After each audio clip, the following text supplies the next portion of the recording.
Hello guys! I will show you how to make moton kaldereta like this.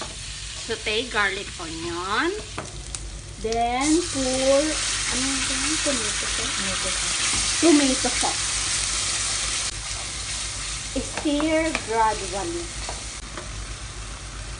Then put the meat on.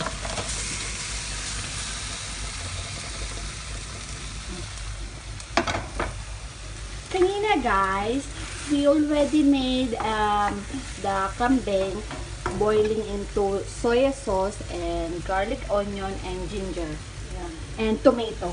Yes. For more taste coming. Depends for the meat kasi.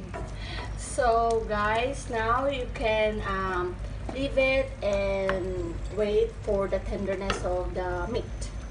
I don't know how many minutes. It depends on you how you cook. You now add liver spread. Oh! Pork liver spread. Tumalsik guys! Ganun talaga. Kasama sa pagluluto yun. Palpas.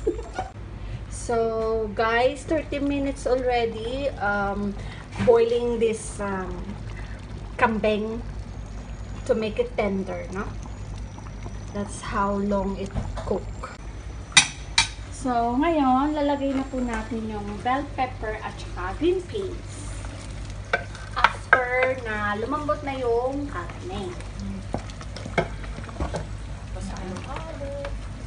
Ganda. Tsura pa lang. Ulam na.